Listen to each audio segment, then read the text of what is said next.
Magandang araw po sa inyong lahat.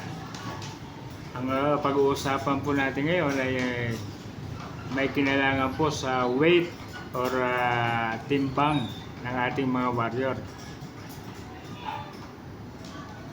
Kailangan po kasi kinokontrol natin yung timbang o weight ng ating mga warrior sapagkat napaka-importante po nito, lalo na po kung sasali tayo sa derby. Sapagkat sa derby po ay may tinatawag na overweight.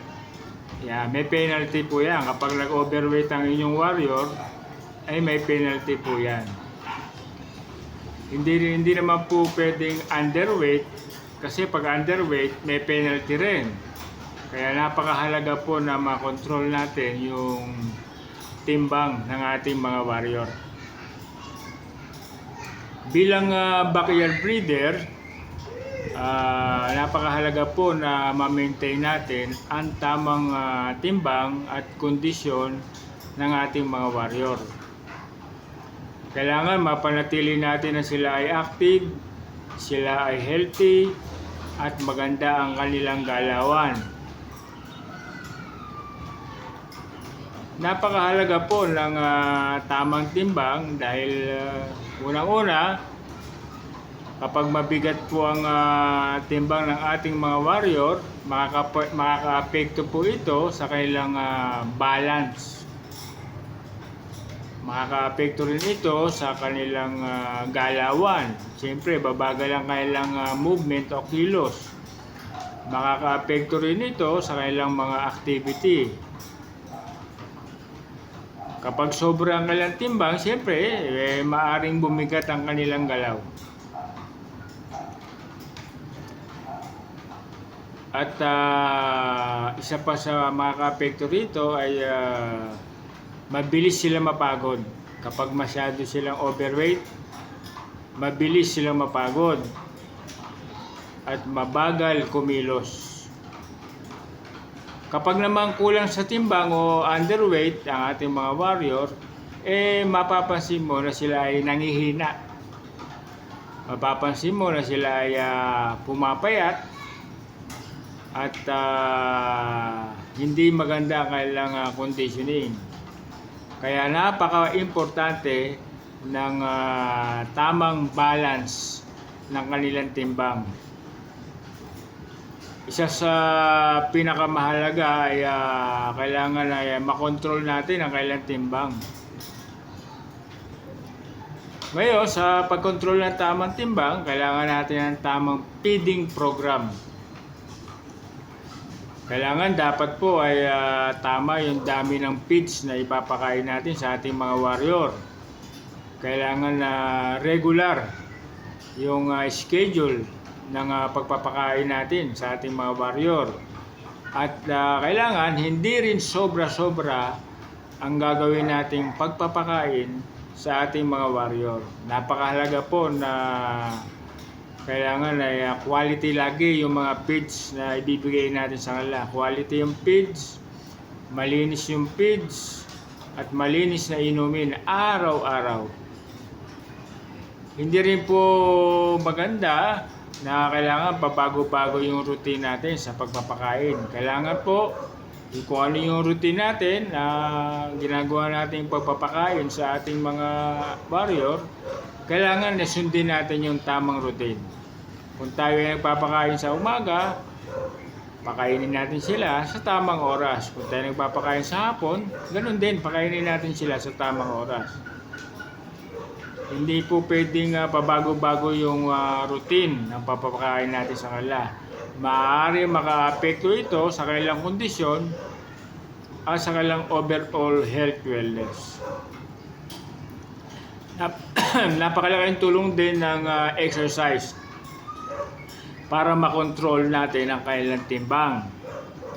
Kaya napakahalaga ng flying pen. Ang paggamit po ng flying pen ay napakahalaga at napaka-importante para sa ating warrior sapagkat makakakilos sila ng gusto sa kanilang kulungan, makakagalaw sila. And at the same time, habang meron silang movement, nakakagalaw sila, ay na-exercise ang kanilang katawan at mabilis matunaw yung mga fats sa kanilang katawan. Kaya napaka-importante po ng flying pen sa ating mga warrior. Siyempre, nagkakaroon sila ng natural movement, nakakalipad sila sa kanilang hapuan, at meron silang sapat na galawan. Ngayon, habang active sila, mas mapapanatili natin ang magandang kondisyon ng kanilang katawan. Napaka-importante rin po ng araw-araw na observation. Lagi nating oobserbahan ng ating mga warrior. Kailangan pansinin nyo lagi yung kanilang movement. Active ba sila? Maganda ba ang kanilang kain? O baka mahina sila kumain? O baka hindi naman nauubos ang kanilang mga feeds? Alerto ba sila? Kailangan lagi nating obserbahan yung alertness ng ating mga warrior. Maayos ba ang kanilang katawan? O kapag meron kang napansin na kakaiba sa ating mga warrior, halimbawa napapansin mo na pumapayat o sobrang mabigat, pwede nating i-adjust ang feeding management ng ating mga warrior. Kailangan pa rin talaga ng consistency. Ito ang susi sa lahat, yung consistency. Tandaan po natin hindi lang sa feeds ang basihan ng magandang kondisyon ng ating mga warrior. Mahalaga pa rin ang malinis na kulungan, maayos na pagkain at maayos na pagbigay ng tamang vitamins. Kailangan din ng sapat na pahinga at walang stress para maging maganda ang overall health wellness ng ating mga warrior. Ngayon, kapag maayos ang kanilang overall health at overall management, mas madali nating ma-maintain ang tamang timbang. Ngayon, kung kayo ay isang bucket breeder, kailangan natin ng hindi komplikado na management sa ating mga warrior. Kailangan simple lang pero consistent na gagawin nating approach o pag-aalaga sa ating mga warrior. Napakalaking bagay kasi ng tamang pagkain, tamang exercise, at tamang observation araw-araw. Araw-araw nating obserbahan ang ating mga warrior. Kahit na paunti-unti lang ang ginagawa nating pag-aaral, nagkakaroon pa rin ng improvement.